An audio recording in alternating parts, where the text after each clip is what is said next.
মা আতাকুমুর রাসূল, রাসূল যা নিয়ে এসেছেন ফাখুদুহু, এইটা ভালো করে মজবুত করে ধারণ করো। নির্দেশটা কার?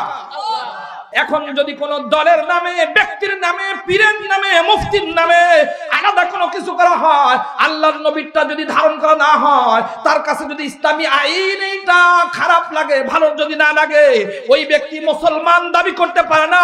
এ হলো গাদ্দার, বিশ্বাসঘাতক। কোনখান ঠিক না ভাইরা আমার? বেলাল রাদিয়াল্লাহু তাআলা আনহু আল্লাহর নবীর ইন্তেকালে শোকে পাথর হয়ে গেছেন। আযান যখন শুরু করছে, এই জায়গায় যখন আসছে আশহাদু আন্না মুহাম্মাদার রাসূলুল্লাহ, এটা যখন বলছে, ইশারা দেয় নবী নাই, উনি এইটা পড়ার সাথে সাথে বেহুশ হয়ে আল্লাহর জমিনে পড়ে গেছে। দোস্তরা আমার, বিলাল রাদিয়াল্লাহু তাআলা আনহুকে হুঁশ ফেরাবার জন্য চেষ্টা সাধনা যখন করা হয়েছে, এখনো হুঁশ ফিরে পেয়ে হেদামা আফাকা, যখন তিনি হুঁশ ফিরে পেয়েছেন, কয় যেই জমিনে নবী নাই, যেই নবীর দিকে ইশারা করে আমি আশহাদু আন্না মুহাম্মাদান রাসূলুল্লাহ বলতাম, ওই নবী যেহেতু নাই, আমি বেলাল ওই মদিনায় থাকবো না, আমি হিজরত করে দামেস্কে চলে যাব। দোস্তরা আমার, আল্লাহর নবীর ইন্তেকাল 12ই রবিউল আউয়াল সাহাবায়ে কেরাম কেমন করে পালন করতেন? আল্লাহ রাব্বুল আলামিন বলেন, ওয়াইদা কিলা লাকুম আমিনু কামা আমানান নাস, হে বান্দাবান্দি, তোমরা যদি সত্যি ঈমান এনে আমার কাছে প্রিয় পাত্র হতে চাও, তাহলে আমার নবীর প্রতি যারা ঈমান এনেছেন তাদের মতো ঈমান আনো, সাহাবীদের মতো ঈমান আনো, তাহলে ওই ঈমানই আমার কাছে কবুল। সত্যনের মশালবাহী প্রিয় মনীষীদের পাপড়ি টিভি। সম্মানিত দ্বীনি ভাইয়েরা, এই মাসটির নাম রবিউল আউয়াল মাস। কি মাস বলেন না? রবিউল আউয়াল। এই মাস গুরুত্বপূর্ণ মাস, যেই মাসে সারা পৃথিবীর সকল সৃষ্টিজীবের চাহিদা মোতাবেক একটি সুন্দর স্নিগ্ধ, সুন্দর একটি মনোরম সময়, যখন সবাই আকাঙ্ক্ষা করছে, আল্লাহ এই জমিনে জুলুম, নির্যাতন, অন্যায় ভরে গেছে, তুমি একজন রাহবার, একজন পথ প্রদর্শক পাঠাও। এরকম চাহিদার পরিপ্রেক্ষিতে আল্লাহ তাআলার সিদ্ধান্তে সোমবার ঠিক শবে সাদিকের সময় আল্লাহ তাআলা যাকে পাঠালেন রবিউল আউয়াল মাসে, সকল নবীর ইমাম, সকল নবীরও নবী মুহাম্মাদুর রাসূলুল্লাহ সাল্লাল্লাহু আলাইহি ওয়াসাল্লামের আগমন। আল্লাহর নবীর আগমনে পৃথিবীর সবাই খুশি, আবু লাহাবও খুশি। কথা কয় না? সবাই খুশি না? সবাই খুশি। আবু লাহাব গোলাম আজাদ করে দিছে, বান্দি আজাদ করে দিছে, সবাই খুশি। কেন? যিনি রহমত, যাকে রহমত দিবার জন্য মাধ্যম হিসাবে গ্রহণ করা হয়েছে, এবং তাকে যেই দ্বীন ও শরীয়ত, কনস্টিটিউশন, সংবিধান দেওয়া হবে, যার মাধ্যমে সারা পৃথিবীর সকল সৃষ্টিজীবের কল্যাণ নিশ্চিত হবে, এমন একজন রহমতের নবী যেই সময়ে আগমন করবে, আর যেই ধরাধামে আগমন করবে, যেই শহরে জন্ম নিবে, বলেন তো ওই সময় খুশি না হয়ে পারা যায়? সবাই খুশি। নবীজি আসলেন, এরপরে 40 বছর পর্যন্ত সমাজে থাকলেন, জীবনযাপন করলেন। আর 40তম বছরেই রমজান মাসে 21শে রমজান শবে সাদিকের সময় আল্লাহ রাব্বুল আলামিন আসমান থেকে ওহী নাজিল করলেন। ওহী নাজিল করলেন। এরপর গোপনে দাওয়াত, 3 বছর গোপনে, একবারে কাছের মানুষ, অন্তরের মানুষ, এদেরকে দাওয়াত দিলেন, বাইরে বলেন না, নির্দেশ হয় নাই। এই জন্য আল্লাহ রাব্বুল আলামিন 3 বছর পর ঘোষণা দিলেন, নির্দেশ দিলেন, ফাসদা বিমা তুমার ওয়া আরিদ আনিল মুশরিকিন। হে নবী, যেই নির্দেশ আপনাকে প্রদান করা হয়েছে, আর গোপনে নয়, ওপেনে আপনি প্রকাশ্যে দাওয়াতি কাজ শুরু করে দেন। কেন? আবু জেহেলের দাওয়াত গোপনে চলবে, মুহাম্মাদুর রাসূলুল্লাহর দাওয়াত এটা গোপনে চলবে তা হয় না। আবু জেহেলের দাওয়াত প্রকাশ্যে চলবে, আর নবীর দাওয়াত এটা গোপনে চলবে। হকের দাওয়াত গোপনে চলবে, আর কুফর শিরকির দাওয়াত এটা ওপেনে চলবে তা এটা হতে পারে না। এই জন্য আল্লাহর নির্দেশে আল্লাহ তাআলা নবী সাল্লাল্লাহু আলাইহি ওয়াসাল্লাম ঘোষণা দিলেন, আল্লাহ তাআলা নাজিল করলেন, আনদির আশিরাতাকাল আকরাবিন। হে নবী, আপনার যে সমস্ত আত্মীয় স্বজন অত্যাধিক আপনার কাছের এবং হৃদয়ের নিকটতম আত্মীয়দেরকে আপনি আল্লাহর ভয় দেখান, আখিরাতের ভয় দেখান, আযাবের ভয় দেখান, এবং তাদেরকে জান্নাতের সুসংবাদ শুনিয়ে শুনিয়ে এদেরকে আপনি কাছে আনেন। কে নির্দেশ দিলেন বলেন তো ভাই? এ ভাই, আমাদের নবী সাল্লাল্লাহু আলাইহি ওয়াসাল্লাম 3 বছর গোপনে, তারপরে 10 বছর ওপেনে প্রকাশ্যে দাওয়াত দিলেন। এরপরে আল্লাহর হুকুমে কাফেরদের নির্যাতনের মুখে রাতের অন্ধকারে আল্লাহর নবী মক্কার জমিন থেকে হিজরত করে মদিনার দিকে রওনা করলেন। যেই মাসে যেই সময় আমাদের নবীজির হিজরত মুবারক সংঘটিত হলো, মক্কা মুকাররমা থেকে মদিনার দিকে রওনা করলেন। যেই সময়ে গেলেন, যেই মাসে গেলেন, ওই মাসের নাম রবিউল আউয়াল। কোন মাস বলেন না? আগমন, জন্ম রবিউল আউয়াল। এবং নবুয়তের চূড়ান্ত একটি পর্যায়ে নির্যাতনের মুখে আল্লাহর হুকুমে সব কিছু ছেড়ে দিয়ে মক্কার জমিন থেকে মদিনার দিকে হিজরত করে চলে গেলেন। কোন মাসে বলেন? রবিউল আউয়াল মাসে। এরপর 10 বছর ঝঞ্ঝা বিক্ষুব্ধ বিশাল একটি অবস্থা, ইসলামী রাষ্ট্র কায়েম হলো, খেলাফত কায়েম হলো, আল্লাহর জমিনে আল্লাহর দ্বীন সব জায়গায় প্রতিষ্ঠা হয়ে গেল। মক্কা মদিনার জমিনে সব জায়গায় কায়েম হলো। 10 বছর পর নবীজি যেই দিন দুনিয়া থেকে চলে গেলেন সোমবার, এবং রবিউল আউয়াল মাসের 12 তারিখে আল্লাহর নবী সাল্লাল্লাহু আলাইহি ওয়াসাল্লাম চলে গেলেন। যেই দিন দুনিয়া থেকে বিদায় নেন, ওফাত হয়ে গেল, এই সময়টা, এই মাসের নাম রবিউল আউয়াল। ঠিক না? তার মানে বেলাদাত, হিজরত, ওফাত কয়টা হলো? বেলাদাত, হিজরত, ওফাত। বিলাদাত মানে জন্ম রবিউল আউয়াল মাসে 8 তারিখে, 9 তারিখে, কেউ কেউ বলছেন 12 তারিখে, কিন্তু এইটা ঐতিহাসিকভাবে সত্য নয়। বুঝলেন? ভালো করে ধরে রাখেন কথা। 8 তারিখে, 9 তারিখে হয়, রাত দিনের ডিফারেন্স হতে পারে, কিন্তু যেদিন চলে গেলেন সেই দিন 12ই রবিউল আউয়াল। এর মধ্যে একজন মানুষও মতবিরোধ করে নাই। আল্লাহর নবীর ইন্তেকাল যেদিন হয়েছে সেদিন 12ই রবিউল আউয়াল ছিল। কথা কয় না দোস্তরা আমার?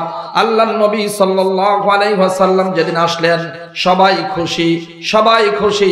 খুশি না হয়ে কোনো উপায় নাই, কারণ আল্লাহর নবীর যদি জন্ম না হয় তাহলে পরবর্তী স্টেপ, পরবর্তী ধাপ এটা অস্তিত্বে আসে না। এই জন্য জন্মে খুশি হইতেই হবে। জন্ম এটা খুবই গুরুত্বপূর্ণ বিষয়। কিন্তু 1 নম্বর মায়ের পেট থেকে জন্ম, আর একটা হলো নবী হিসাবে দুনিয়াতে আত্মপ্রকাশ এবং মানুষের সামনে আগমন, এটাও একটা জন্মের মতো। কথা কয় না? তাহলে সবচেয়ে গুরুত্বপূর্ণ হলো এইটা। আসল আগে ছিলেন মুহাম্মদ ইবনে আব্দুল্লাহ, এখন হয়েছেন ইকরা বিসমি রাব্বিকাল্লাযী খলাক। এটা নাজিল হওয়ার পরে হয়েছেন মুহাম্মাদুর রাসূলুল্লাহ। এ ভাই, মুহাম্মদ ইবনে আব্দুল্লাহ, আব্দুল্লাহর সন্তান মুহাম্মদ, এইটার দাম বেশি নাকি মুহাম্মাদুর রাসূলুল্লাহর দাম বেশি? কেন? যেহেতু মুহাম্মদ ইবনে আব্দুল্লাহ এইটা বাপের দিকে মানসুবের সম্বন্ধ যুক্ত হয়েছে, আর মুহাম্মাদুর রাসূলুল্লাহ, মুহাম্মদ আল্লাহর রাসূল, আল্লাহর পক্ষে মেসেঞ্জার। আল্লাহকে আল্লাহ পাঠিয়েছেন, নিষ্পাপ বানিয়ে পাঠিয়েছেন। যেই জিনিসের সম্পর্ক আল্লাহর সাথে হয় ওই জিনিসের দাম সব থেকে কোটি কোটি গুণ বেড়ে যায়। সারা দুনিয়া সব কার বলেন না? জোরে বলেন কার? কুলিল্লাহুম্মা মালিকাল মুলক।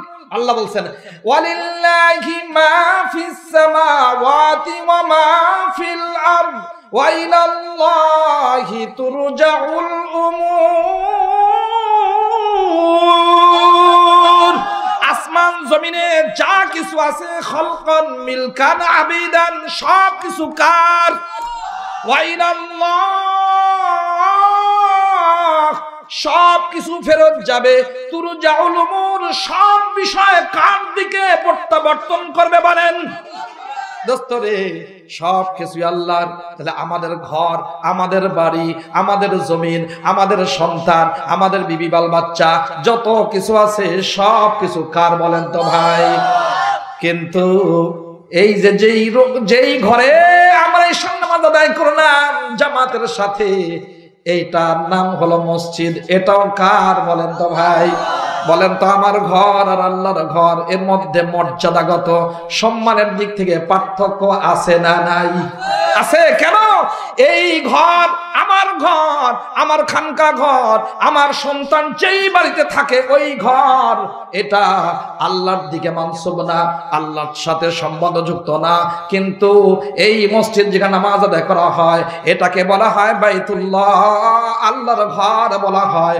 এই জন্য ওই ঘরের তুলনায় এই ঘরের দাম কম না বেশি এই জন্য মুহাম্মদ ইবনে আব্দুল্লাহ আর একটা হলো মুহাম্মদুর রাসূলুল্লাহ সবচেয়ে বেশি দাম কোনটার বলেন তো মুহাম্মদুর রাসূলুল্লাহ সাল্লাল্লাহু আলাইহি সাল্লামের ভালো করে বুঝেন ও দোস্ত আল্লাহর নবী সাল্লাল্লাহু আলাইহি ওয়াসাল্লামের জন্ম হয়েছে সবাই খুশি কিন্তু ওই জন্ম উদযাপন করা কি এটা সম্ভব কেমনে সন্তান পেট থেকে বের হয়েছে এইটা কি দেখানো সম্ভব কথা কয় না আমাদের নবীজি আমার নবী যেই নবীজি মায়ের পেট থেকে খতনাকার অবস্থায় দুনিয়াতে প্রেরিত হয়েছেন বলেন দেখি খতনাকার অবস্থায় দুনিয়াতে মার পেট থেকে আসা এটা কি আমার স্বাধীনতার বিষয় আমি কি এটা করতে পারবো এটা কে করেছেন বলেন তো ভাই এটা আল্লাহর করা কার করা বলেন না আল্লাহর করাটা আমরা করতে পারবো না অদস্ত আমাদের নবীজি সাল্লাল্লাহু আলাইহি ওয়াসাল্লাম এসেছেন মায়ের পেট থেকে নারী কাটা অবস্থায় এসেছেন এইটা আমাদের দ্বারা কি কখনো সম্ভব এইটা কে ঘটিয়েছেন কে করেছেন বলেন ভাই তাহলে আল্লাহ তাআলার করা এইটা আমাদের জন্য করণীয় না আল্লাহর বলা কার বলা বলেন না আল্লাহর বলা ওই বলা অনুযায়ী নবীজির বলা নবীজির করা নবীজি বলবেন নবীজি করবেন আল্লাহর বলা অনুযায়ী তাহলে আল্লাহ তাআলা যেটা বলবেন এইটা হলো এই বলা অনুযায়ী নবীজি বলবেন নবীজি করবেন এটাই হলো উম্মত অনুসরণ করতে বাধ্য উম্মত মানতে বাধ্য এটাই আমাদের মানার জন্য আল্লাহ তাআলার নবী বলেছেন করেছেন আল্লাহ তাআলার বলা অনুযায়ী আল্লাহ তাআলা যেটা করেছেন এটা পৃথিবীর কোনো মানুষকে দায়িত্ব দেওয়া হয় না বুঝেন এই জন্য জন্মে খুশি কিন্তু কেমনে জন্ম হবে কেমনে ঠোঁট হয়েছে কেমন তার দাঁত ছিল এটা আমরা ইচ্ছা করলে এটা করতে পারবো না এই জন্য আলোচনা করলে বরকত হবে কিন্তু অনুসরণের কিছু নাই আছে জন্মের মধ্যে আনন্দ আছে মৃত্যুর মধ্যে পেগাম আছে কোন ব্যক্তি যদি মারা যায় মৃত্যুর পর ইন্তেকালের পর সবাই যখন অনুষ্ঠান করে তখন তার জীবনী নিয়ে আলোচনা করে জীবনী নিয়ে টান দেয় কি দেয় না বলেন পয়গাম আমাদের নবীজি সাল্লাল্লাহু আলাইহি সাল্লাম চলে গেছেন এখন আলোচনা হবে তার জীবনী নিয়ে কি নিয়ে বলেন না ভাই জীবনের দুই ভাগ এক নম্বর হলো জন্ম থেকে নিয়ে নবুয়তি পর্যন্ত 40 বছর নম্বর 2 যেদিন থেকে নবুয়তি পেয়েছেন ওই দিন থেকে নিয়ে যেদিন ইন্তেকাল করেছেন ওই দিন পর্যন্ত তাহলে কয়টা পার্ট তাহলে দুইটা পার্ট একটা হলো যেদিন জন্ম নিয়েছেন ওই দিন থেকে নিয়ে 40 বছর পর্যন্ত ইকরা বিসমি রাব্বিকাল্লাযী খলাক এইটা নাজিল হওয়া পর্যন্ত এরপর ইকরা যেদিন নাজিল হয়েছে সেদিন থেকে নিয়ে একবার ইন্তেকাল পর্যন্ত দুইটা পার্ট অনুসরণীয় কোন পার্ট আগের পার্ট না পরের পার্ট পরের পার্ট কেন আল্লাহ তাআলা এই জীবন সম্পর্কে বলেছেন আতিউল্লাহ ওয়া আতিউর রাসূল কে বলেছেন ওমাইতির রাসূল ফাকাদ আতা আল্লাহ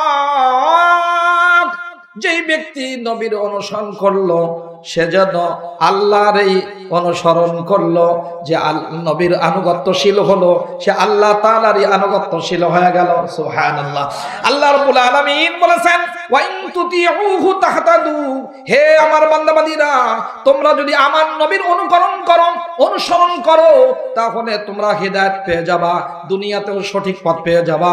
ডান রাস্তাও আল্লাহর রাস্তা নয়, বামের রাস্তাও আল্লাহর রাস্তা নয়, সোজা রাস্তা, জান্নাতের রাস্তা, কোরআনের রাস্তা, নবীজির রাস্তা, এটাই হলো আসল রাস্তা। এইটা অনুসরণ করবে। এটা যদি করো, ওয়াইন তুতিউহু, হু মানে কি?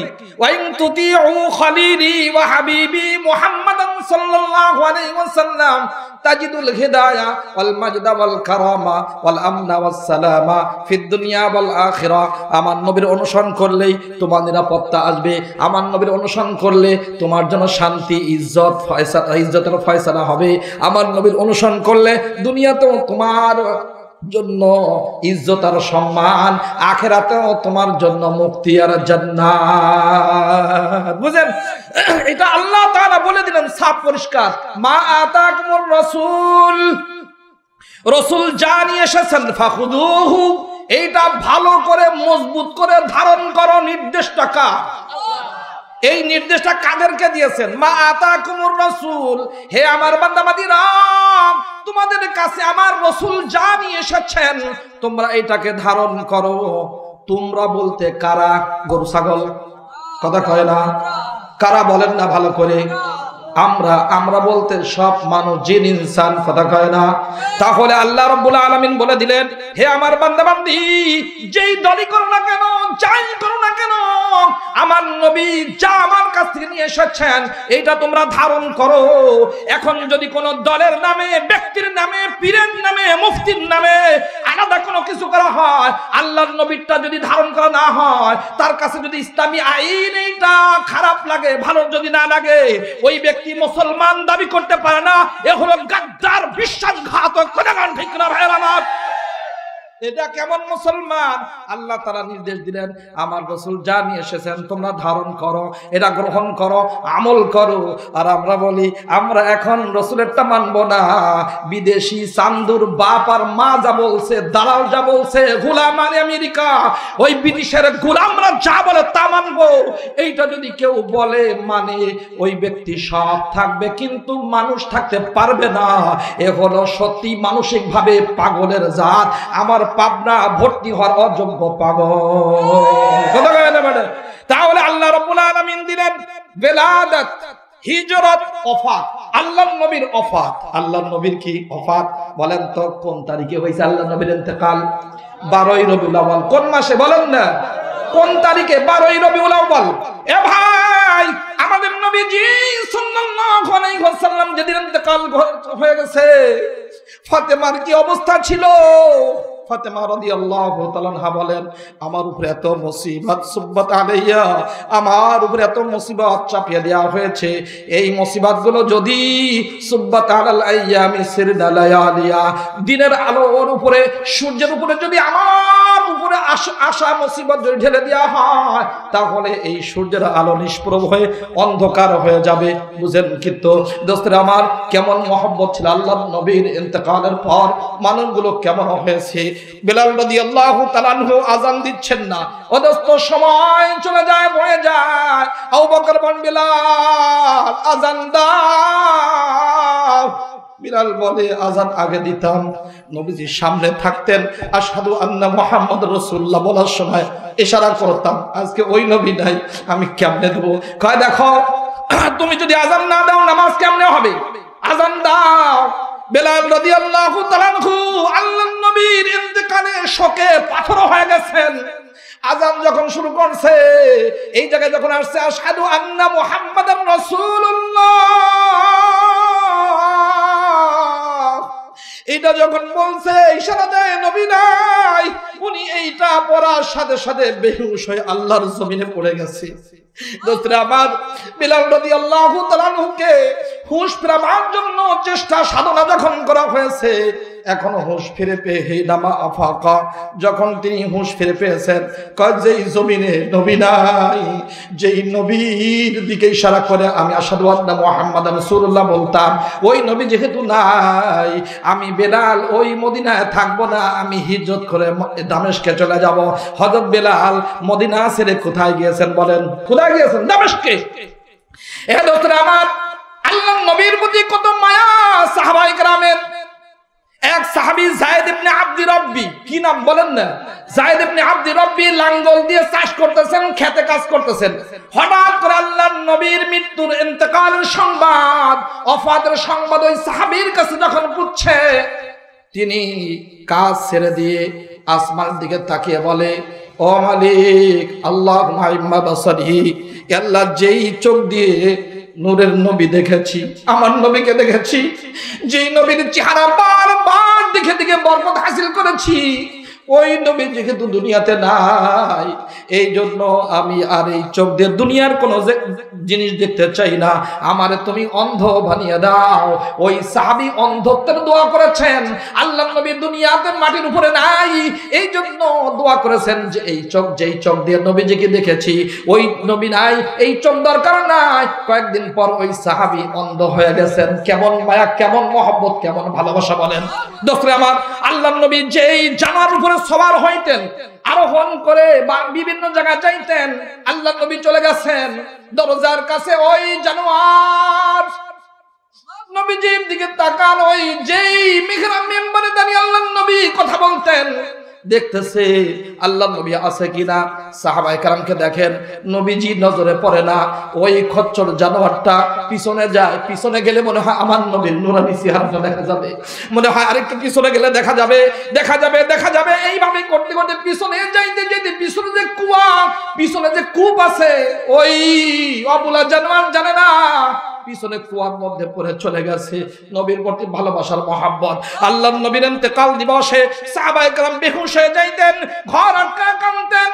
যেদিন রবিউল আউয়াল আসতো, হায় হায়, হযরত আনাস রাদিয়াল্লাহু তাআলা আনহু বলেন, ও দোস্ত, সুওয়ারুম মিন হায়াতিস সাহাবা, এই কিতাবের মধ্যে আছে, আনাস রাদিয়াল্লাহু তাআলা আনহু বলেন, যেদিন আল্লাহর নবী মক্কা থেকে মদিনা এসেছেন, পুরা মদিনা আলোকিত হয়ে গেছে, সব জায়গায় আলো, মানুষের হৃদয় আলো, সমাজ আলোকিত, আলোকিত। ইসলামী হুকুমত, ইসলামী স্টেট কায়েম হয়েছে, খিলাফত আলা মিনহাজিন নবুওয়া, খিলাফতের রাষ্ট্র প্রতিষ্ঠা হয়েছে।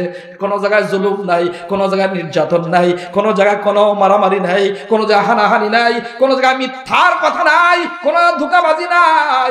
এই জন্য সব আলোকিত। কিন্তু যেদিন আল্লাহর নবী চলে গেছেন, হযরত আনাস বলেন, ওই দিন মনে হয় পুরো মদিনা রাষ্ট্র এবং আকাশগুলো সম্পূর্ণ অন্ধকারে নিমজ্জিত হয়ে গেছে।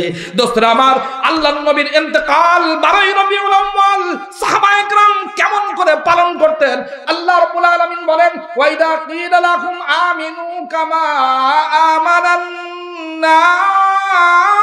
নাস, হে বান্দা-বান্দি, তোমরা যদি সত্যি ঈমান এনে আমার কাছে প্রিয় পাত্র হতে চাও, তাহলে আমার নবীর প্রতি যারা ঈমান এনেছেন তাদের মতো ঈমান আনো, সাহাবীদের মতো ঈমান আনো, তাহলে ওই ঈমানই আমার কাছে কবুল। আল্লাহ রাব্বুল আলামিন অন্য জায়গায় বলেছেন, দেখো, যদি তোমরা ওই সাহাবায়ে কেরাম যেই পথে চলছে, যেইভাবে হেদায়েত গ্রহণ করেছেন, তাহলে ফাইন আমানু বিমিথলি মা আমানতুম বিহি ফাকাদ ইহতাদাও, সাহাবায়ে কেরাম যেভাবে ঈমান এনেছেন, এইভাবে যদি তোমরা ঈমান আনো, আল্লাহ রাব্বুল আলামিন বলেন, তোমরা সবাই হেদায়েত পেয়ে যাবা। সাহাবায়ে কেরাম আল্লাহর নবীর ইন্তেকালের দিন সবাই কাঁদতেন। বছরে যখন ঘুরে আসতো 12 রবিউল আউয়াল, চেহারার দিকে তাকানো যেত না, মনের চেহারা কান্নাকাটি। দোস্তরা আমার, তারা নবী সাল্লাল্লাহু আলাইহি ওয়াসাল্লামের জন্মদিবস পালন করে, জন্মদিবস পালন করা, এইটা যদি বৈধতা থাকে, তাহলে নবীজি যেভাবে পালন করছেন ওইভাবে পালন করতে হবে। করা যাবে না ইনশাআল্লাহ। আল্লাহর নবী রোজা রাখতেন প্রত্যেক সোমবার। আমাদের নবীজির আগমনও কি বার বলেন না? যেদিন চলে গেছেন সেদিনও কি বার? সোমবার। তাহলে নবীজি সাল্লাল্লাহু আলাইহি ওয়াসাল্লামের অনুকরণ করে তিনি যেভাবে রোজা রেখেছেন, রোজা রাখতেন আল্লাহর নবী। জিজ্ঞাসা করা হয়, ইয়া রাসূলুল্লাহ, আপনি সোমবার কেন রোজা রাখেন? সাহাবায়ে কেরামের প্রশ্নের জবাবে নবীজি বলেন, এই দিন আমার জন্ম হয়েছে, এই দিন আসমান থেকে ওহী নাজিল করা হয়েছে, এই জন্য আমি খুশি হয়ে শুকর আদায় করে সোমবারে রোজা রাখি। বছরে সোমবার কয় দিন হয়? 52 দিন হয়। কয় দিন হয় বলেন না? তো নবীজির জন্মদিবস যদি পালন করতে হয়, নবীজি প্রত্যেক সোমবারে, তার মানে বছরে 52টি সোমবারে রোজা রেখেছেন। যদি আশিকে রাসূল হয়, নবীর অনুকরণকারী হয়, তাহলে বছরে 52টা সোমবারে রোজা রেখে আল্লাহ নবীর জন্মদিবস পালন করবে। কথা কয় না? বলেন তো, রোজা যেদিন হয় ওই দিন কি ঈদ করা জায়েজ আছে? কথা কয় না? ঈদের দিন কি রোজা হয়?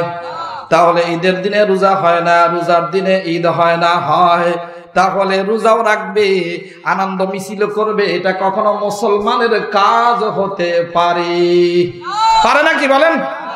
এই জন্য দোস্তরা আমার, ভালো করে বুঝে রাখা দরকার, আনন্দ মিছিল করবেন কোন দিন? আগে 8 তারিখে করেন, এবং যদি পালন করতেই হয় প্রত্যেক সোমবার রোজা রাখবেন। আমাদের কওমি মাদ্রাসার উলামায়ে কেরাম, হক্কানি বুজুর্গানে দ্বীন সোমবার বৃহস্পতিবার রোজা রাখেন। কি রাখেন? কি রাখেন না? রাখেন। কেন? নবীজি বলছেন রোজা আমি রাখি সোমবার, যেহেতু আমার জন্মদিন এবং ওই দিন হলো ওহী নাজিল করা হয়েছে, নবুয়তি দেওয়া হয়েছে। আর বৃহস্পতিবার ইয়াউমুল খামিস রোজা কেন রাখি? সপ্তাহের সব আমল বৃহস্পতিবারে আল্লাহর দরবারে পেশ করা হয়। আমি চাই এই দিনে রোজা অবস্থায় যেন আমার আমল আল্লাহর দরবারে পেশ করা হয়। সুবহানাল্লাহ। দোস্তরা আমার, তাহলে বিলাদাত ওয়াফাত, একটা হলো জন্ম, একটা ইন্তেকাল, দুইটার মধ্যেই পালন করার কিছু নাই। কেন পালন করা যায় না? কারটা পালন করবেন? জন্ম দিবস, মৃত্যু দিবস যদি পালন করতে চান, আদম আলাইহিস সালামেরটা পালন করা দরকার কিনা বলেন? কথা কয় না? কেন? কেন কেন? যেহেতু ইনি সর্বপ্রথম মানুষ, তার বংশেই সবাই। আচ্ছা, আদম আলাইহিস সালামের পরে যেই নবী আসছেন তার কি বাদ দেওয়া যায়? হ্যাঁ অদস্ত, আমার নবীরটা বাদ দেওয়া যায় না, ঈসা আলাইহিস সালামের বাদটা বাদ দেওয়া যায়, আমার বাপেরটা মায়েরটা কি বাদ দেওয়া যায় বলেন? ভালো করে বুঝেন এই দিক। হ্যাঁ, বাপ মার জন্ম দিবস মৃত্যু দিবস পালন করা লাগে। বাপ মারটা যদি করেন তাহলে দাদা দাদি বেজার হবে কি হবে না? কথা কয় না? বাপ দাদারটা দাদিরটা পালন করলো, নানা নানি যাবে কোথায়, নানা নানিটা পালন করা দরকার। এইভাবে যদি করা হয় তাহলে দেখেন জন্ম দিবস মৃত্যু দিবস পালন করতে করতে 33 কোটি দেবতা যারা মানে, প্রত্যেক দেবতার পিছনে 1 মিনিট করে যদি মাথা নত করে, ওর বিয়ে করার সময় থাকবে না, জমি চাষ করার সময় থাকবে না, চাকরি করার সময় থাকবে না, ঘুমানোর সময় থাকবে না, খাওয়ার টাইমও থাকবে না। কথা বলেন ঠিক কিনা? এই জন্য যেই জিনিস উম্মতকে কঠিন অবস্থার মধ্যে ফেলে দেয়, যেইটা জীবন উপকরণকে সংকীর্ণ করে দেয়, এইগুলো জীবন মানে এটা জন্ম দিবস মৃত্যু দিবস, এইগুলোকে চিরদিনের জন্য হারাম করে জমিনের মধ্যে আমার মালিক দাফন করে দিয়েছেন। কেন? যদি প্রত্যেক দিনই পালন করবেন, কয়জনেরটা পালন করবেন? বাপ দাদা নানা দাদা দাদি, তারপরে পরদাদা শক্কর দাদা লক্কর দাদা পক্কর দাদা কক্কর দাদা, এরকম করতে করতে আদম আলাইহিস সালাম পর্যন্ত 1,24,000 নবী রাসূল পয়গম্বর, লক্ষাধিক সাহাবায়ে কেরাম, পীর মাশায়েখের অভাব নাই। আমার বংশ তালিকাও তো কম ছোট না, নাকি? অনেক বড় মাশাআল্লাহ, কি ঠিক না? অনেক বড়। তাহলে সবগুলো পালন করতে চাইলে আমাদের জীবন কুলাবে না। শুধু কি তাই, যেগুলো মানুষের জীবন উপকরণকে নষ্ট করে দেয় এগুলো হারাম ঘোষণা করা হয়েছে। অযথ খ্রিস্টানরা ঈসা আলাইহিস সালামের জন্ম দিবস পালন করে খ্রিস্ট মাস 25শে ওই যে ডিসেম্বর, না? হ্যাঁ, 25শে ডিসেম্বর যে পালন করে ওরা, ঈসা আলাইহিস সালামের জন্ম দিবস পালন করে। ঈসা আলাইহিস সালামের জীবন কি তাদের কাছে আছে? জীবনী আছে তাদের? ঈসা আলাইহিস সালামের জীবনের কোন আমল খ্রিস্টানদের মধ্যে আছে? ইহুদিরা মুসা আলাইহিস সালামের জন্ম দিবস পালন করে, কিন্তু মুসা আলাইহিস সালামের জীবনী তারা মানে না, ঠিক কিনা? তাহলে শুধু জন্ম দিবস পালন করতে গিয়ে এখন জীবনী শেষ, তার আমল শেষ, সিরাত সুরাত সব শেষ হয়ে গেল। ও দোস্ত, তাহলে এখনো কি আমাদের, এখন যারা এটা করে, আমাদের নবীজির জীবনী বাদ দিয়ে শুধু জন্ম পালন করার জন্য যারা আমাদেরকে নিয়ে যায়, তারা আমাদের দ্বীনকে, ধর্মকে বিকৃত করে ইহুদি খ্রিস্টানদের মতো, ওদের ধর্মের মতো বানাতে চায়। এরা সবাই নাদান দোস্ত এবং সব হলো আল্লাহ নবীর আশেকের নামে গাদ্দার। কি বলেন ঠিক না ভাইরা? ভালো করে বুঝেন। এই জন্য আমাদের বোঝা দরকার নবী সাল্লাল্লাহু আলাইহি সাল্লামের তিনটা জিনিস। কয়টা? রবিউল আউয়াল মাসে কয়টা? এক নম্বর মিলাদাত, জন্ম, আর একটা হলো হিজরত, আর একটা হলো ওয়াফাত। তাহলে এখন জন্মের মধ্যেও আমাদের এখানে আমলের কিছু নাই, ওয়াফাতের মধ্যে, ইন্তেকালের মধ্যেও আমাদের এখানে আমলের কিছু নাই। একটা জিনিস রয়ে গেছে রবিউল আউয়াল মাসে, তার নাম হলো হিজরত। কি নাম বলেন? হিজরত। আমাদের নবীজি হিজরত করলেন এমনি এমনি করছেন নাকি নির্যাতনের মুখে আল্লাহর হুকুমে? বলেন না। অথচ সব কিছু ছাড়া যায়, কিন্তু নিজের বাড়ি ঘর ছেড়ে সবচেয়ে পবিত্র জায়গা ছেড়ে যাওয়া কঠিন হয় না? আল্লাহর নবী সাল্লাল্লাহু আলাইহি ওয়াসাল্লাম যখন মক্কার জমিন ছেড়ে গেলেন, সাহাবায়ে কেরাম অনেকেই মদিনায় আগেই চলে গেছেন, কেউ সাথে গিয়েছেন, পরে দলে দলে ধীরে ধীরে নবীজির পিছনে চলে গেছেন। সহজে যাওয়া যায় না। কেন গিয়েছেন? 5 কারণে গিয়েছেন। 5টা। কয়টা বলেন না?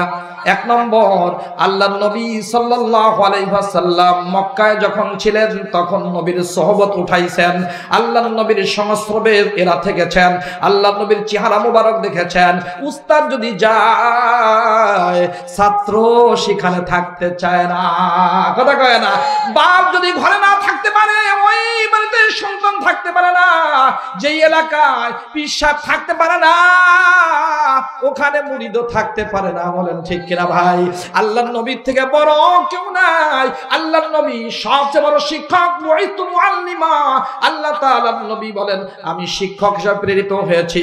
তিনি যখন বহিষ্কৃত হচ্ছেন, তাকে যখন মারার ষড়যন্ত্র করা হচ্ছে, মক্কা থেকে হিজরত করে যখন চলে যান, সাহাবায়ে কেরাম সবকিছু আল্লাহর নবীর মতোই ছেড়ে আল্লাহর নবীর সোহবতে থাকবার জন্য দলে দলে মক্কা মুকাররমা থেকে সোনার মদিনায় হিজরত করেছেন আল্লাহর নবীর সোহবতে থাকার জন্য। এক নম্বর। নম্বর 2, আল্লাহর নবী এখানে যে শিক্ষা দিতেন, ওই শিক্ষা নেয়ার জন্য সাহাবায়ে কেরাম দলে দলে মদিনায় আল্লাহর নবীর পাশে গিয়ে সুফার ওই ময়দানে হাজির হয়ে গেছেন। কয়টা হলো বলেন? 1 নম্বর সোহবত, নম্বর 2 হলো শিক্ষা অর্জন করা, নম্বর 3 আল্লাহর নবী থেকে শিক্ষা গ্রহণ করে নিজেদের জীবনে বাস্তবায়ন করবেন। এই 3 নম্বর কারণ। নম্বর 4, কেন গিয়েছেন? ওয়ানসুরুনাল্লাহ ওয়া রাসূলা, আল্লাহ এবং আল্লাহর রাসূলের সাহায্য করে এই দ্বীনকে বিজয় দ্বীন হিসাবে প্রতিষ্ঠার জন্য সাহাবায়ে কেরাম দলে দলে গিয়েছেন। সুবহানাল্লাহ। কয়টা হলো বলেন? 1 নম্বর, সাহাবায়ে কেরাম হিজরত করেছেন কেন? আল্লাহর নবীর সোহবতে থাকবার জন্য, আল্লাহর নবী থেকে শিক্ষা নিবার জন্য। 3 নম্বর, নিজেরা আমল করার জন্য। নম্বর 4, আল্লাহর পাঠানো নবীজির শিক্ষা এইটা সারা দুনিয়াতে কায়েম করবার জন্য, বাস্তবায়নের জন্য, ইসলামকে বিজয়ী দ্বীন হিসাবে প্রতিষ্ঠার জন্য। অদস্ত এই 4টা কাজ করবেন কাকে খুশি করবার জন্য? বলেন। আল্লাহকে খুশি করেন। এই 5 কারণে, 5টার জন্য সাহাবায়ে কেরাম গিয়েছেন। বলেন তো ভাই, আল্লাহর নবী জন্ম নিয়েছেন, দ্বিতীয়বার জন্ম হবে না। আল্লাহর নবী ওফাত হয়েছে, ইন্তেকাল হয়েছে, আল্লাহর নবীর ওফাত আর দ্বিতীয়বার হবে না। হবে নাকি ভাই? কিন্তু আল্লাহর নবীর হিজরত, হিজরতকে কেন্দ্র করে যেই 5টি জিনিস, আল্লাহর নবীর সংস্রবে থাকা, আল্লাহর নবীর থেকে শিক্ষা গ্রহণ করা, আসমানি শিক্ষা, আল্লাহর নবীর শিক্ষার উপরে আমল করা, আবার 4 নম্বর বাস্তবায়ন করা, 5 নম্বর যা কিছু করবে কাকে খুশি করবার জন্য। বলেন, এই 5টা জিনিস এখনো আছে না? না।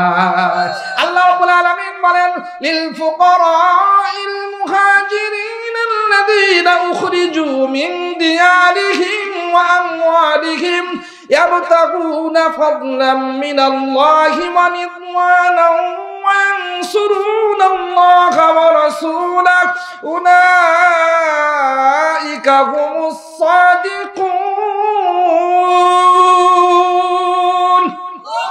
আল্লাহ রাব্বুল আলামিন বলেন, হে আমার বান্দাবান্দীরা শোনো, তোমাদের এই কামাই করা সম্পদ, যুদ্ধলব্ধ সম্পদ কাদেরকে দিবা?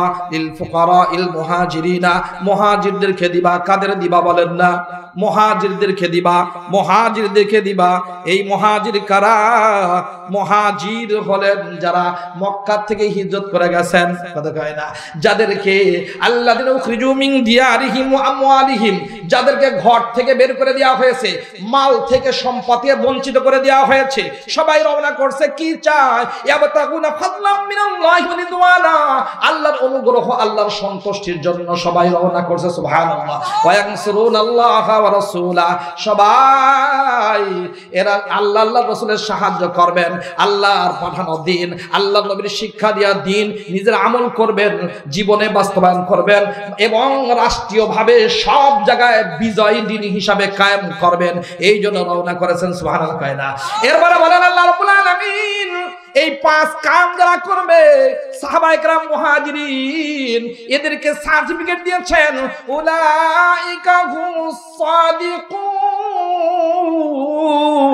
এরা সবাই সত্যবাদী। কে বলেছেন বলেন না? অন্তরে যা বিশ্বাস করেন, জবানে যা উচ্চারণ করেন, কাজেও তা প্রমাণ করে দেখান। এই জন্য আল্লাহ তাআলা মুহাজিরদেরকে এখন সার্টিফিকেট দিয়েছেন, এরা সবাই সত্যবাদী। সুবহানাল্লাহ। কয়না এ দোস্ত, এখনো হিজরত, হিজরত এটা কি আছে না নাই? শেষ হয়ে গেছে মনে হয়। হ্যাঁ, রবিউল আউয়াল মাসে হিজরত, ওই হিজরত আছে না নাই? হ্যাঁ, যদি কোনো জায়গায় পেস্ট লাগে, দিন মানা যায় না, বহিঃশত্রু আক্রমণ, এখন এখানে দিন মানা যায় না, তখন হিজরত করে যেখানে মানা যায় সেখানে যাওয়া। কিয়ামত পর্যন্ত শাইখুল ইসলাম মাদানী রাহমাতুল্লাহ লিখেছেন তার তাকরীর মধ্যে, কিয়ামত পর্যন্ত এই হিজরত চলতেই থাকবে। শ্বশুর বাড়ি যাওয়ারও হিজরত আছে, তলবে এলেম, এলেম তলব করার জন্য, তবলিগের জন্য, ব্যবসার জন্য, এটা হিজরত। এটা এই হিজরত হিজরত না, আসলে হলো দারুল বিদআত থেকে দারুস সুন্নাহর দিকে যাওয়া এবং সত্যি দারুল কুফর থেকে দারুল ইসলামে যাওয়া, এইটা হলো আসল হিজরত। কথা কয় না? আল্লাহর নবীর সাহাবী জিজ্ঞেস করে, ইয়া রাসূলুল্লাহ, হিজরত কি জিনিস? নবীজি ফরমান, আনতা হাজুরা মা ইয়াকরাহু রাব্বুক, তোমার রব যেটা অপছন্দ করে এইটা ছেড়ে দিয়াই হলো আসল হিজরত। সুবহানাল্লাহ। এই জন্য আল্লাহর নবী বলেন, আল মুহাজিরু মান হাজারা মা নাহাল্লাহু আন, আসল মুহাজির ওই ব্যক্তি আল্লাহ তাআলা যেইগুলো নিষেধ করেছেন এইগুলো ছেড়ে যে দেয়, এই ব্যক্তিকেই আসল মুহাজির বলা হয়। এখান থেকে আমেরিকায় চলে গেল, মক্কাতে মদিনায় গেল, কিন্তু গুনাহ ছাড়লো না, আল্লাহ অপছন্দনীয় জিনিস ছেড়ে দিল না, এই ব্যক্তিকে আসল মুহাজির বলা হবে। কথা কয় না? তাহলে আনতা হাজুরা মা ইয়াকরাহু রাব্বুক, তোমার রব যেটা অপছন্দ করে ওইটা তোমরা ছেড়ে দিবা। অদস্ত আল্লাহর জমিনে আল্লাহর হুকুম বাদ দিয়ে মানুষের তৈরি আইন বাস্তবায়ন করা আল্লাহ তাআলা পছন্দ করে? হ্যাঁ, কোন আয়াত আছে নাকি? এটা হাদিসেও নাই, কোথাও নাই। তাহলে কেমন হইল? কেন হয়? ও আব্বুজান, ভালো করে বুঝে নি একটি কথা, আপনার জমির পাশে চাচাতো ভাইয়ের জমি আছে, মামাতো ভাইয়ের জমি আছে, নিজের ভাইয়ের জমি আছে, অনুমতি ছাড়া একটা ইটও কি আপনাকে গাড়তে দিবে? দিবে নাকি? আপনার চাচাতো ভাই, তার বাড়ি, তার বাড়িতে আপনাকে অনুমতি ছাড়া প্রবেশ করতে দিবে না। আপনার শ্যালক অথবা আপনার দুলা ভাইয়ের ক্যাশ বাক্সে আপনাকে অনুমতি ছাড়া কি বসতে দিবে নাকি? কথা কয় না? আপন ভাইয়ের জমিনে একটা অনুমতি ছাড়া ইট গাড়া যায় না, লাঙ্গল চালানো যায় না, একটা গাছ লাগানো যায় না। অথচ এই জমিনের আসল মালিক কিন্তু চাচাতো ভাই নয়। আসল মালিক কে? আওয়াজ দিয়ে বলেন, কে? আল্লাহ। তাহলে আপনি যেই জমিদার মালিক হতে পারেন আর ও আসল মালিকও না, সেখানে অনুমতি ছাড়া যদি আপনি সেখানে ইটও একটা গাড়তে না পারেন, গাছও যদি লাগাতে না পারেন, এই পুরো ভূখণ্ড, আসমান জমিন কার? জোরে বলেন কার? আল্লাহ রাব্বুল আলামিন বলেন, আলা লাহুল খালকু ওয়াল আমর তাবারাকাল্লাহু রাব্বুল আলামিন।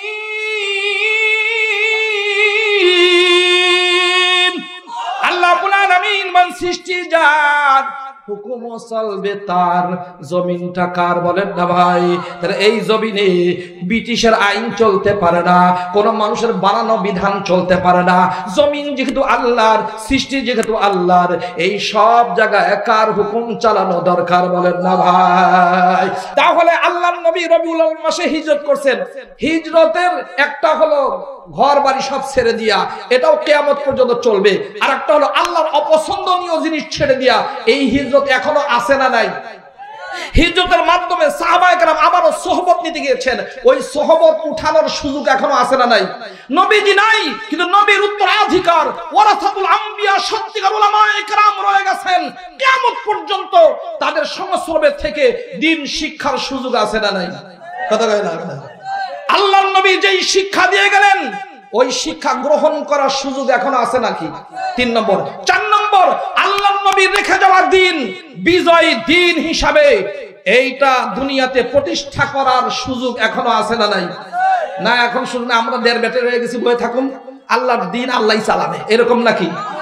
এইরকম চলবে না মিয়া। এরপর সকল কাজ করব কাকে খুশি করবার জন্য? আল্লাহকে খুশি করবার জন্য। তাহলে হিজরত এটা রয়ে গেছে। রবিউল আউয়াল মাসে যে সংঘটিত হয়েছে, আল্লাহর নবীর সহবতে থাকবার জন্য সাহাবায়ে কেরাম গেছেন। ওই সহবত এবং বড় বড় আলেমদের সহবতে থাকার সুযোগ এখনো রয়ে গেছে। আল্লাহর নবী যেই দিন রেখে গেছেন, দিন শিক্ষার সুযোগ এখনো কদমতলী কানারচর মাদ্রাসায় রয়ে গেছে। কি বলেন ঠিক না ভাইরা আমার? এবং ওই দিনের উপরে আমল করার মহা সুযোগ যতক্ষণ নিঃশ্বাস আছে ততক্ষণ আছে না নাই? বলেন আছে। এবং এই দিন কায়েমের জন্য চেষ্টা সাধনা অবিরাম চালাতে হবে, এই সুযোগও আছে না নাই? এটাও আছে। এবং সকল কাজ করব কাকে খুশি করবার জন্য বলেন? তাহলে আমরা হিজরত এটাও এখন এই রবিউল আউয়াল মাস উপলক্ষে পেলাম, এটা আমরা করব, গুনাহ ছেড়ে দিব।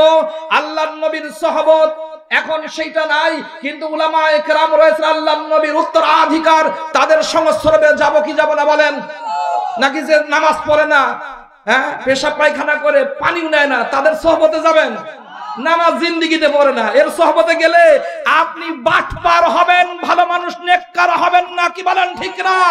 এই উম্মতের সমস্যা এখন, যখন সত্যিকার ভালো মানুষের সংস্রব ছেড়ে দিয়ে 2 নম্বর করাপ্টেড যারা নিজের দেশের সম্পদ হরণ করে বিদেশে পাচার করে, ওদের কাছে যখন যায় আল্লাহ লানত আর অভিশাপ তাদের উপরে নাযিল হয়। কি বলেন ঠিক না ভাই আমার? এরপর যতক্ষণ পর্যন্ত সকল সহবত থেকে দূরে না সরবে, তওবা না করবে, ফিরে না আসবে, আল্লামা হিলালউদ্দিন সাহেবের মতো ভালো মানুষের সংস্রবে না আসবে, আল্লাহর নবী রেখে যাওয়া এই দ্বীনের আলোতে আলোকিত না হবে, মাদ্রাসার সাথে সম্পর্ক না রাখবে, এবং এই দ্বীন কায়েমের জন্য চেষ্টা সাধনা অব্যাহত রাখার সংকল্প যদি না করে, তাহলে এই পৃথিবীতে কখনো শান্তি আসে নাই, আসার কোনো সম্ভাবনা নাই। কি বলেন ঠিক না ভাইরা আমার? কেন কেন যেই দেশে এটা হয়, বাপের 3 বছর পর কি যেন কেমনে যেন মুক্তি পায়, বাপের খুনি এ জামিনে মুক্তি পেয়েছে 3 বছর পর। বাপের খুনি এটা কি কখনো মুক্তি পাওয়ার যোগ্য অপরাধী? বলেন।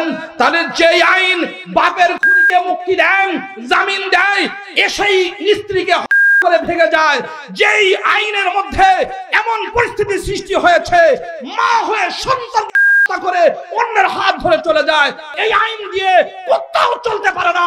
সত্যি যদি আমার দেশ, আমার পৃথিবীকে শান্তি দিতে চাই, সত্যিকার সকল সৃষ্টিজীবের কল্যাণ নিশ্চিত করতে চাই, আল্লাহর হুকুম আল্লাহর জমিনে নবীর সুন্নাত এই ভূখণ্ডে সারা পৃথিবীতে প্রতিষ্ঠা ছাড়া দ্বিতীয় কোন রাস্তা আমার আপনার সামনে খোলাম নাই। অতএব আমাদের এখন প্রতিজ্ঞা হবে, আল্লাহ নবীর হিজরতের মাধ্যমে যেই দিন পেয়েছি, এই দিনের পথে আসতে হবে। আমাদের স্বাধীনতা নিশ্চিত করবার জন্য, সারা পৃথিবীর সকল সৃষ্টিজীবের কল্যাণ নিশ্চিত করবার জন্য আসতেই হবে। আজকে যদি এই প্রতিজ্ঞা করে যেতে পারি, তাহলে এই মাহফিল সার্থক। আমরা কি এই প্রতিজ্ঞা করতে পারি? যতদিন হায়াত আছে, যতদিন নিঃশ্বাস বাকি থাকবে, আমার ধমনীতে রক্ত প্রবাহিত থাকবে, ততদিন পর্যন্ত আমি দ্বীনের জন্য, নবীর সুন্নতের জন্য, শিক্ষার জন্য, বাস্তবায়নের জন্য চেষ্টা অব্যাহত রাখবো। কারা কারা রাজি আছেন হাত তুলে দেখান। আল্লাহ তুমি আমাদের তৌফিক দান করে বলেন আমিন।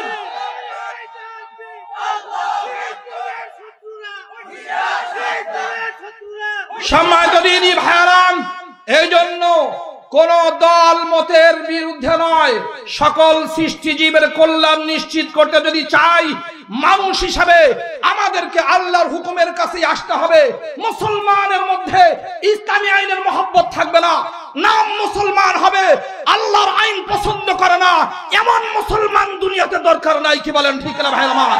আল্লাহ তাআলা আমাদের সবাইকে, বলনেওয়ালা সুন্নেওয়ালা সবাইকে আমল করার তৌফিক দান করেন, বলেন আমিন। পাপড়ি টিভি, হক্কানি ওলামায়ে কেরামের মুখপাত্র।